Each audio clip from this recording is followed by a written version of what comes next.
इरफान भाई को अपने पैरों में झुकता देख अभिनव के दिमाग में आया कि कहीं उसका राज अनन्या के सामने ना आ जाए।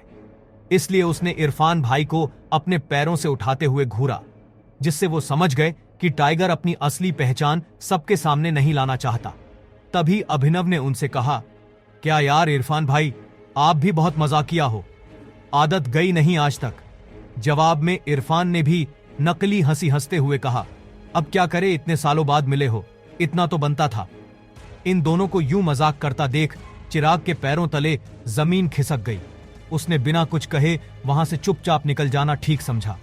वही दूसरी ओर अनन्या अभिनव की पहचान देखकर हैरान थी, लेकिन वो इतने बिजी हो गई थी कि उसे अभिनव से सवाल जवाब करने का मौका नहीं मिला। और इसके बाद वो दोनों घर चले गए।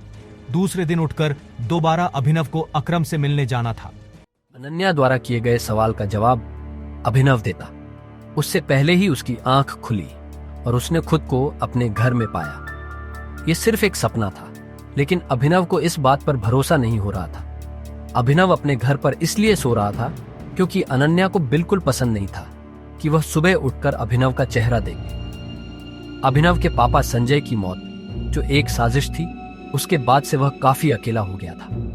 अपने पापा की मौत के पीछे जो आदमी था, उसका चेहरा उसे अच्छी तरह याद था। आज उठकर अभिनव को अकरम से मिलने जाना था।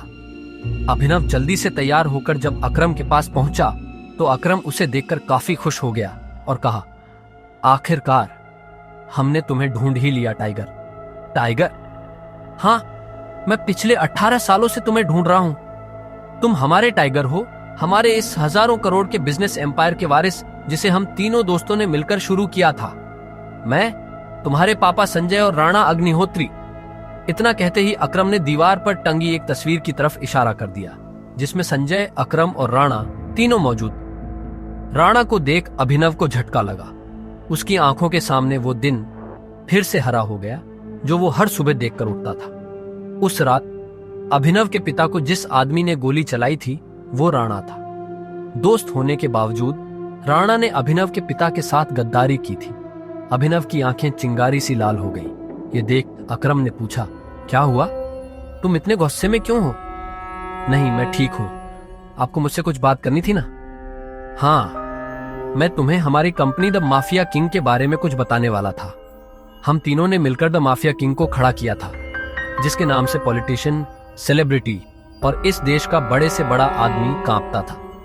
पर तुम्हारे पापा के जाने के बाद सब बिखर गया। इस बीच हमारे कुछ दुश्मन भी पैदा हो गए। उनमें से एक दुश्मन है दिग्पाल छिंगावत। वो सालों से तुम्हें ढूंढ रहा है। वो तुम्हें मारकर हमारा नामो निशान मिटा देना चाहता है। फिलहाल द माफिया किंग का सारा काम राणा का बेटा मोंटी संभाल रहा है, लेकिन अब से कंपनी के कुछ फैसले तुम्हारे हाथों में होंगे। अपने पिता के काम को अब तुम्हें ही आगे बढ़ाना है टाइगर। ये सुनते ही अभिनव हैरान हो गया। कल तक उसकी जेब में 100 रुपये भी नहीं थे और आज अचानक वो हजारों करोड़ की कंपनी का मालिक हो गया था।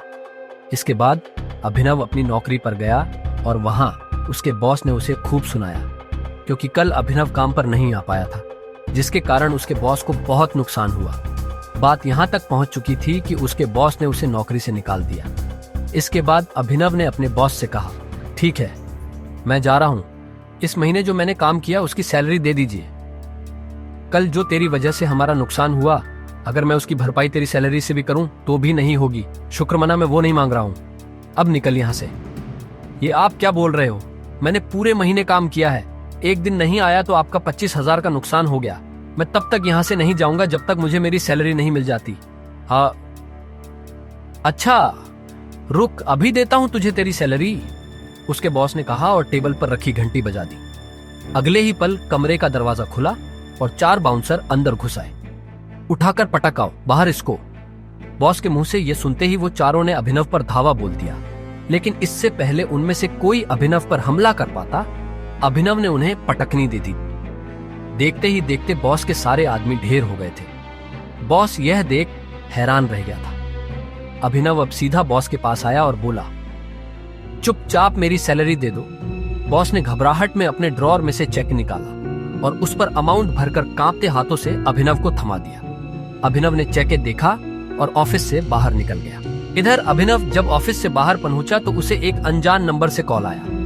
अभिनव ने कॉल उठाया और बोला, हेलो हेलो टाइगर, अकरम बोल रहा हूं। हाँ कहिए।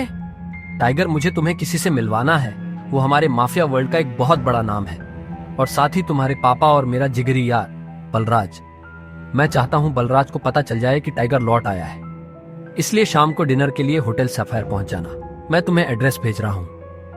अकरम के मुंह से बलराज का नाम सुनते ही हैरान हो गया। उसने बलराज का नाम पहले भी सुना था। इस शहर में बलराज का नाम बच्चा बच्चा जानता था और हर आदमी उसके नाम से कांपता था। ऐसे में अभिनव को भी उससे मिलने में घबराहट हो रही थी। जिस बलराज से वो घबरा रहा था, असल में वो उसी का बॉस होने वाला था। आगे की कहानी जानने के लिए देखें अगला एपिसोड सिर्फ पॉकेट एफएम के यूट्यूब चैनल पर, और द रिटर्न ऑफ टाइगर के सारे एपिसोड्स को सुनने के लिए डिस्क्रिप्शन में दी लिंक से डाउनलोड करें पॉकेट एफएम ऐप।